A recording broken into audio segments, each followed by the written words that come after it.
Jadi ini adalah mata kuliah bimbingan dan konseling di semester 5 ya. Bimbingan dan konseling ini adalah bimbingan konseling untuk anak usia dini. Jadi capaiannya saya berharap teman-teman dengan ikut mata kuliah ini teman-teman diharapkan memiliki pengetahuan gitu ya dan memahami konsep bimbingan dan konseling untuk anak usia dini karena memang bimbingan dan konseling untuk anak usia dini berbeda dengan bimbingan dan konseling untuk anak-anak yang lebih dewasa, remaja atau mungkin orang-orang dewasa. Makanya kalau ditanya di guru PAUD itu teman-teman ada guru BK nggak? Biasanya enggak. Nah, bimbingan dan konselingnya di PAUD itu yang handle siapa? Ya guru-guru PAUD gitu ya. Jadi nanti teman-teman sekalian ketika jadi guru PAUD akan menguasai materi bimbingan dan konseling. Nah, ya. Jadi nanti di sini di dalam mata kuliah bimbingan dan konseling ini teman-teman akan belajar tentang konsep dasar bimbingan dan konseling. Yang pertama tentang apa itu bimbingan dan konseling, tujuannya apa bimbingan dan konseling ini, kemudian fungsinya apa, prinsip bimbingan dan konseling di PAUD seperti apa, kemudian ruang lingkupnya seperti apa. Sebentar ya, ini kayaknya sebelah ngomong.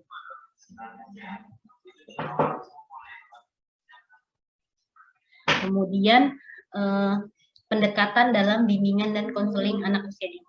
Kemudian nanti juga ada mungkin sekilas tentang materi terkait dengan pertumbuhan dan perkembangan anak usia dini, terkait dengan karakteristiknya, kenapa akhirnya nanti bisa dilakukan bimbingan dan konseling. Kemudian nanti ada kendalanya, kendala dari proses pembelajaran anak usia dini sehingga perlu dilakukan bimbingan dan konseling gitu ya. Kemudian nanti program-program ada program apa, jenis-jenis layanan seperti apa, layanan evaluasi dan tindak lanjut serta manajemen program bimbingan dan konseling. Nah, di sini nanti teman-teman diharapkan mampu paham terkait dengan peran guru sebagai pembimbing dan memahami konsep kolaborasi, konsultasi, dan referral. Kenapa? Karena nanti misalnya ternyata anak usia dini dan peserta didik teman-teman di sekolah gitu ya tidak mampu ditangani oleh guru-guru di sekolah dan akan dirujuk ke mana, ke siapa, tenaga ahlinya siapa. Makanya di sini ada namanya nanti konsep kolaborasi, konsultasi, dan referral gitu ya.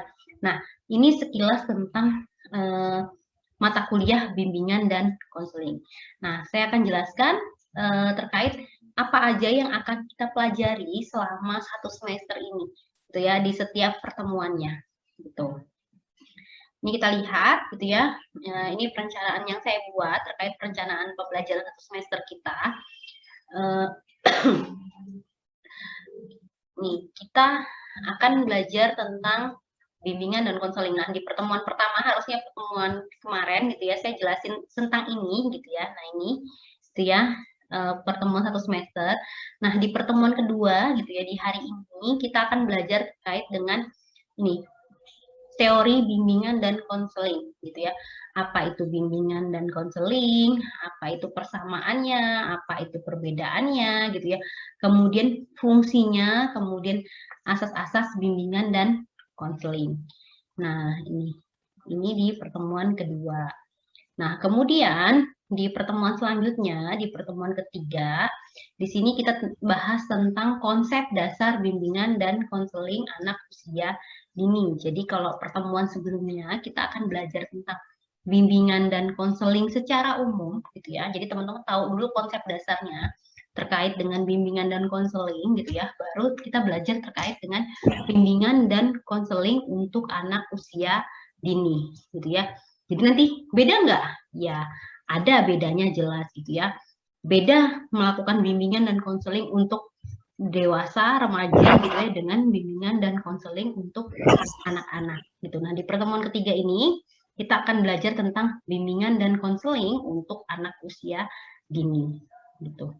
Kemudian di pertemuan keempat kita akan belajar tentang prinsip gitu ya. mohon maaf saya sambil batuk karena tadi saya bilang masih sakit. Nah ini ya, konsep dasar bimbingan dan konseling. Nah isinya ada apa? Ada prinsip bimbingan dan konseling anak usia dini, kemudian ada ruang lingkup, ruang lingkup bimbingan konseling anak usia dini.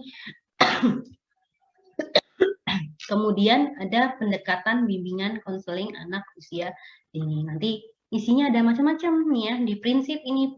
Kemudian ada bimbingan. Nah, bimbingannya ada bimbingan pribadi, bimbingan belajar, ada bimbingan karir. Kemudian kalau pendekatannya di sini ada pendekatan krisis, pendekatan remedial, pendekatan preventif, pendekatan perkembangan. Nah, ini ya nih di pertemuan keempat. Kemudian di pertemuan kelima, gitu ya, kita akan belajar terkait dengan sebenarnya teman-teman ini pasti udah belajar ya pertumbuhan, karakteristik gitu ya, atau permasalahan anak usia dini. Nah, kita akan bahas lagi gitu ya. Kenapa kita bahas lagi? Supaya kita tahu nanti permasalahan apa yang bisa kita beri program bimbingan dan konseling. Nah, ini di sini. Kita akan bahas terkait dengan 6 aspek perkembangan anak usia dini gitu. Nah, ini kita akan bahas sekilas gitu ya. Nanti permasalahan apa sih yang bisa kita beri bimbingan dan konseling. Nah, di pertemuan selanjutnya kita udah masuk ke program bimbingan dan konseling untuk anak usia dini gitu ya. Jadi karakteristik bimbingan konseling AUD, kemudian ruang lingkup pelayanan, kemudian ada syarat-syarat program layanan bimbingan konseling AUD. Kemudian di sini ada desain dan pelaksanaan program bimbingan dan konseling AUD. Nah, ini di pertemuan ke-6 gitu. Kemudian di pertemuan ke-7 kita akan bahas terkait dengan jenis-jenis dan analisis layanan bimbingan konseling AUD gitu ya. Jadi setelah kita ngasih program tadi ya, program bimbingan dan konseling, otomatis biasanya tuh ada evaluasi. Programnya berjalan dengan baik nggak gitu ya kan, ada perubahan nggak di anaknya gitu ya. Makanya di sini ada materi tentang jenis-jenis dan analisis layanan bimbingan konseling gitu, supaya kita tahu program yang udah kita jalankan di sekolah terkait dengan bimbingan dan konseling ini berhasil atau tidak. Nah, kita akan belajar di sini terkait dengan analisis hasil layanan, jenis-jenis layanan, kemudian ada analisis hasil layanan. Nah, kemudian di pertemuan selanjutnya, gitu ya, di pertemuan 8, seperti biasa, kita akan melakukan UTS. UTS akan dilakukan via Spada, seperti biasa, UTS-nya tertulis, gitu ya, melalui Spada, dengan bobot nilai 30%, gitu ya. Nah, kisi-kisi soalnya apa? Jelas, kisi-kisi soalnya itu sesuai materi yang sebelumnya sudah kita pelajari dari pertemuan pertama sampai pertemuan ke-7 ya, kisi-kisinya. Nih. Kemudian kita lanjut lagi ke pertemuan ke-9 gitu. Di sini ada layanan evaluasi dan tindak lanjut pada program bimbingan konseling. Nah, setelah tadi program gitu ya, kita lakukan evaluasi, terus setelah itu ngapain lagi gitu ya? Berarti ada layanan tindak lanjut gitu ya, habis dievaluasi ditindaklanjuti. Bimbingan konseling ini seperti apa? Apa yang akan kita lakukan lagi? Makanya ada namanya tindak lanjut pada program bimbingan konseling anak usia dini. Di sini ya ada evaluasi, prinsip evaluasi sama prosedur dan pengelolaan gitu. Nah, kemudian lanjut lagi ke pertemuan ke-10 gitu ya. Di sini kita akan belajar, di sini kita akan tahu gitu ya tentang layanan evaluasi dan tindak lanjut, masih di sini gitu ya. Nah, masih di materi yang sama, nah tapi kita akan bahas terkait dengan kendala gitu, kendala-kendala dalam layanan evaluasi program, kendala-kendala dalam evaluasi program gitu ya. Setelah kita lakukan program gitu ya, apa aja sih kendala-kendala yang kita temuin di lapangan gitu ya. Kemudian ada evaluasi proses kegiatan, kemudian ada evaluasi hasil, sama urgensi layanan evaluasi dan tindak lanjut gitu. Nah, ini ya.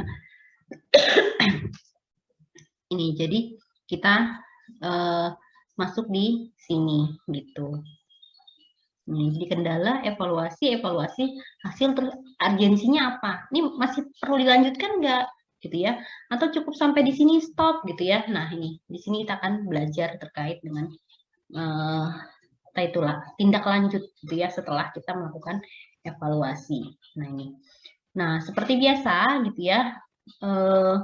Kita nah belum nih, ini belum ditugas, ini masih di pertemuan ke-11 sama pertemuan ke-12 gitu ya. Di sini ada manajemen program bimbingan dan konseling gitu. Nah, siapa sih yang bisa menjalankan bimbingan dan konseling di sekolah gitu ya? Siapa-siapa saja yang terlibat? Apakah semua guru terlibat? Apakah struktural seperti kepala sekolah, mungkin ya, terus TU juga terlibat dalam program bimbingan dan konseling. Nah, makanya di sini ada yang namanya manajemen program bimbingan dan konseling. Apakah berdiri sendiri gitu ya kan, ataukah sudah jadi satu barengan dengan guru di sekolah gitu ya.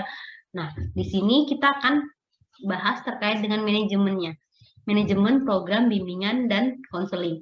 Kita akan bahas terkait dengan penting nggak manajemen programnya ini.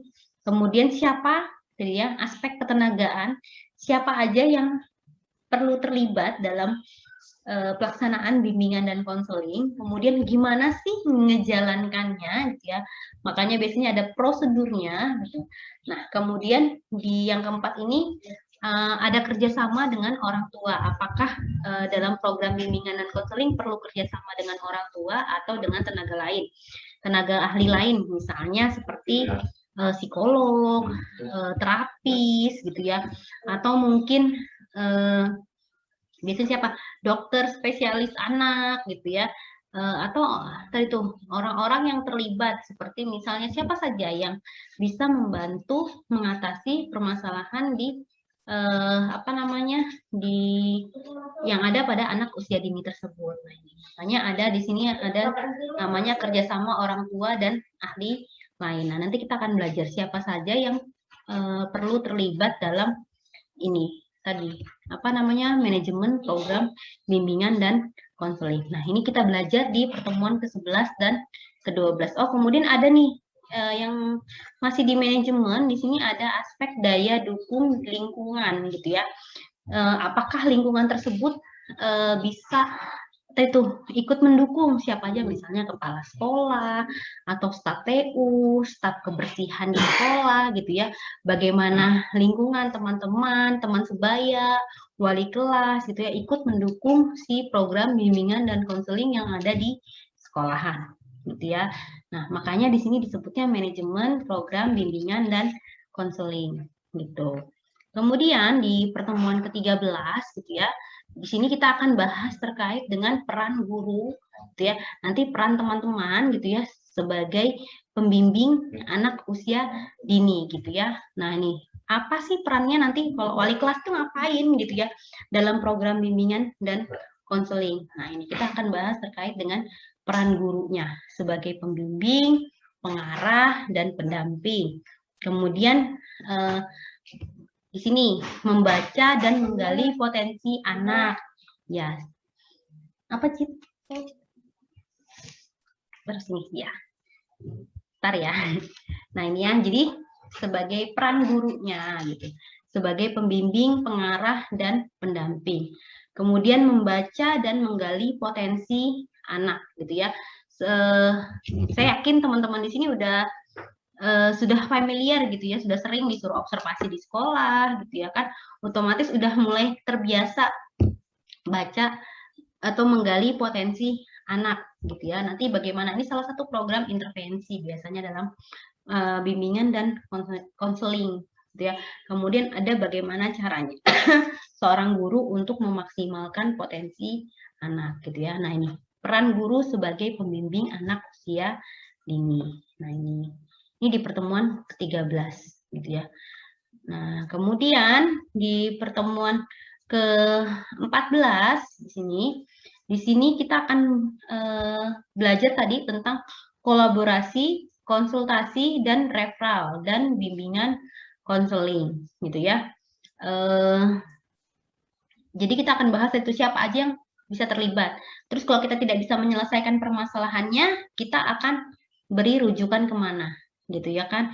Itu bisa ke dokter, bisa ke psikolog, bisa ke terapis gitu. Jadi guru-guru udah harus paham nih anak harus diapain nih kalau saya nggak paham nih gitu. Nah ini makanya di sini ada kolaborasi, konsultasi dan referral, kemudian pihak-pihak dalam kolaborasi, konsultasi dan referral. Nah nanti teman-teman akan belajar di sini, gitu ya. Kemudian di pertemuan ke-15 ini saya akan kasih tugas gitu ya. Tugasnya teman-teman akan melakukan tugas lapangan di sekolah gitu ya. Di sekolah ya, bukan di tetangga, bukan anak keponakan, bukan, tapi di sekolah gitu ya. Di sekolah karena apa? Pengen tahu apakah di sekolah tersebut ada program bimbingan dan konseling gitu. Terus bagaimana pelaksanaan bimbingan dan konseling anak usia dini di sekolah tersebut. Jadi teman-teman boleh wawancara dengan guru gitu ya. Nah, karena di sini masih pandemi, mungkin nanti boleh wawancara gurunya pakai telepon atau mungkin pakai Zoom gitu ya. Tapi kalau mau datang langsung dan diizinkan dengan sekolahnya gitu ya untuk bertemu langsung, tapi dengan prokes ya, protokol kesehatan gitu ya. Silahkan teman-teman datang ke sekolahnya untuk mewawancara langsung guru ataupun wali kelasnya terkait dengan pelaksanaan bimbingan dan konseling di sekolah gitu. Nah, seperti biasa laporannya diupload di Sepada gitu ya. Di-upload di Sepada, di upload di Sepada dan bobot laporannya itu ini 30%. Nah, ini 30% gitu. Nah, ini ya. Jadi nanti teman-teman di dalam laporannya itu isinya adalah menjelaskan pelaksanaan program bimbingan konseling yang berjalan di sekolah. Ini bobot laporannya 30%. Nah, sudah di pertemuan ke-15 ini pertemuan kuliah yang terakhir, kemudian selanjutnya di pertemuan ke-16 kita akan melaksanakan UAS. UAS seperti biasa, UASnya tertulis ya, dilakukan melalui Sepada. Kisi-kisinya otomatis semua yang kita pelajari di materi bimbingan dan konseling. Bobot UAS itu 40%. Gitu ya. Nah, referensi buku yang saya pakai untuk materi kuliah bimbingan dan konseling ini adalah bukunya Bu Elpiah ini. Gitu ya. Judulnya Bimbingan dan Konseling Anak Usia Dini. Ini keluaran Raja Grafindo Persada. Kemudian bukunya Pak Hidayat, Bimbingan Konseling, ya, keluaran PT Remaja Rosda Karya. Kemudian bukunya Gerald and Gerdard, gitu ya, Konseling Anak-anak. Kemudian bukunya Pak Sukardi dan Bu Usmawati, Proses Bimbingan dan Konseling di Sekolah. Gitu. Nah, ini adalah rencana pembelajaran kita 1 semester ke depan. Gitu.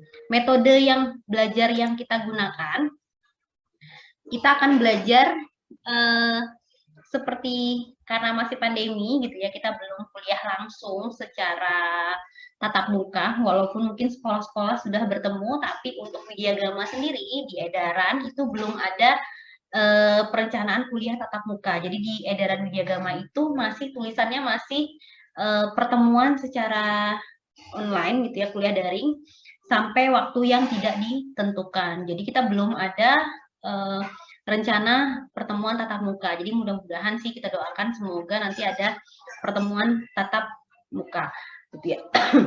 Jadi kuliahnya insya Allah kita akan kuliah menggunakan seperti biasa Sepada, Zoom gitu ya. Kalau saya nggak sempat, maksudnya tidak kuliah pakai Zoom sinkronus, berarti saya akan kuliah asinkronus. Saya akan upload video dan kita akan diskusi via WA. Seperti itu. Gitu ya. Jadi Sepada, Zoom, saya usahakan sih pakai Zoom gitu ya. Saya sudah beli juga Zoom Unlimited gitu ya. Jadi supaya kita nggak kuliah lagi, maksudnya 40 menit putus, 40 menit putus. Mudah-mudahan ini bertahan sampai kuliah berakhir gitu ya. Jadi jadi kuliahnya mungkin pakai Zoom atau mungkin saya upload video nanti kita diskusinya via WA, tanya jawabnya via WA gitu. Absen tetap melalui Spada gitu. Nilai tetap diupload di portal seperti itu. Nah, mungkin dari pembelajaran 1 semester kita, dari teman-teman ada yang mau ditanyakan? Ada? Oke. Untuk kontrak belajar sama sih untuk absen. Saya ingatkan lagi ya, absen. Ini kadang-kadang tuh suka ada yang lupa absen di Spada sebentar. Nah ini ya, jadi kuliah seperti biasa, absen melalui Spada, dan saya harap teman-teman jangan lupa absen gitu. Kenapa? Karena pas kemarin tuh ternyata pas semester genap gitu ya, saya rekap tuh ada mahasiswa-mahasiswa yang absennya ternyata lebih dari 4, 5, bahkan 6 alpanya. Saya nggak tahu beneran masuk atau saya lupa absen, kan kadang-kadang juga cuma upload video kan. Sini sebentar. Kayaknya kondisi saya kurang memungkinkan ya, batuk terus kayak tadi. Nah itu tadi. Jadi saya kalau kebanyakan ngomong jadi batuk, gatal tenggorokan saya. Jadi harap maklum ya. Kan makin dia ngomong makin batuk.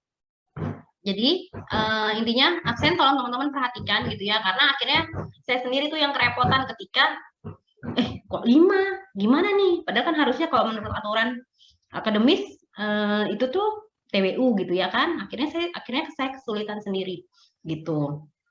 Dan mau nggak mau misalnya kasih tugas tambahan lah dan sebagainya gitu ya. Jadi agak susah juga di saya gitu. Jadi saya harap teman-teman perhatikan absennya gitu ya. Terus karena tadi kuliah sejarah daring ya, saya paham sih misalnya yang sinyalnya jelek gitu ya, keluar termasuk gitu ya, keluar masuk gitu ya. Kita sama-sama maklum gitu, tapi sama-sama tetap berusaha untuk bisa hadir dan belajar gitu.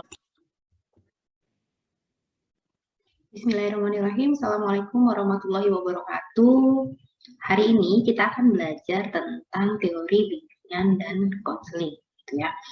Nah, saya sudah jelaskan di minggu sebelumnya bahwa teori bimbingan dan konseling di PAUD itu berbeda dengan bimbingan dan konseling yang ada di sekolah menengah gitu ya, sekolah menengah pertama atau sekolah menengah atas di SMP maupun di SMA.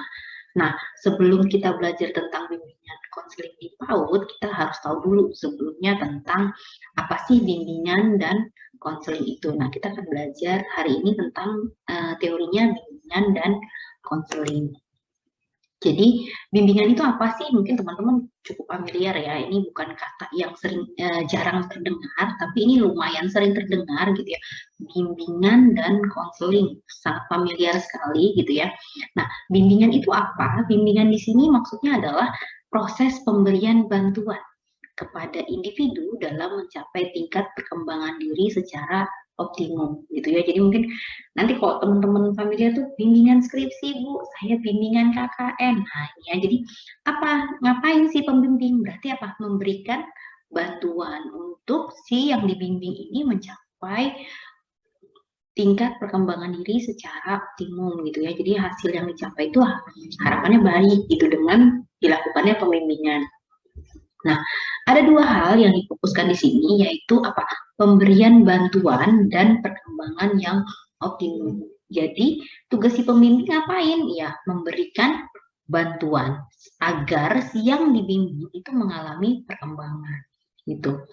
Pemberian bantuan ini ditujukan untuk membantu, membimbing, mengarahkan, jadi ngasih tahu misalnya seperti ini baiknya, mungkin bisa seperti ini gitu ya, agar dapat menyelesaikan permasalahan agar dapat menyelesaikan permasalahan dan bertanggung jawab atas perbuatannya. Jadi si yang dibimbing ini nih ya bisa bertanggung jawab atas apa yang dilakukannya, mengatasi masalah yang menjadi kekurangannya, sekaligus menemukan pegangan untuk individu dalam mengambil keputusan secara tepat. Jadi ketika kita membimbing, kita membantu nih seseorang ini untuk menyelesaikan permasalahannya, kemudian agar dia apa bisa ambil keputusan, oh seperti ini gitu ya kan, supaya permasalahan yang dihadapi sama individu yang kita bimbing itu selesai. Kayak seperti misalnya bimbingan skripsi gitu, harapannya skripsinya adalah selesai gitu ya. Nah, ini yang disebut dengan bimbingan seperti itu. Nah, kalau perkembangan optimum itu sendiri seperti apa? Nah, ini di mana gitu ya, individu itu mencapai puncak eksistensinya. Kayak tadi bimbingan skripsi, berarti targetnya adalah si individu ini dapat mengerjakan skripsinya sampai selesai dan outputnya adalah skripsi gitu ya kan. Jadi seseorang individu bisa bertahan dalam lingkungannya, memahami apa yang baik dan tidak dari lingkungannya dan bagaimana mengatasi pengaruh-pengaruh yang berkembang di dalam lingkungannya gitu ya. Jadi misalnya kayak tadi tuh saya contohin pas yang bimbingan skripsi tadi gitu ya kan. Berarti apa? Si pembimbingnya harapannya tadi itu memberikan motivasi supaya apa sih yang dibimbing ini mungkin tidak terpengaruh, tidak malas gitu ya, tetap berusaha untuk menyelesaikan skripsinya. Ketika menghadapi hambatan, si pembimbing membantu mengarahkan gitu ya, agar tadi targetnya si perkembangan optimum tadi yang dimaksudkan misalnya outputnya adalah skripsi gitu ya, ini tuh dapat terselesaikan. Nah, karena apa? Di puncaknya gitu ya, individu tersebut tahu bagaimana harus memutuskan suatu hal dan bagaimana dia memposisikan dirinya dalam lingkungan sesuai dengan potensi dan sistem nilai yang dianut. Kayak tadi misalnya, apakah ketika bimbingan skripsi si dosen pembimbing ini kamu meneliti ini aja, enggak, itu namanya enggak bimbing gitu ya. Kalau bimbing ya kamu sukanya apa, misalnya gitu kan. Kamu pengen neliti apa gitu. Jadi si individu tadi, si mahasiswa tadi yang lagi dibimbing tadi bisa ngambil keputusan, Bu, saya mau neliti ini gitu. Nanti dibimbing. Oke, kalau neliti ini berarti nanti dibimbing dan dibantu agar si yang dibimbing tadi mampu mengambil keputusan.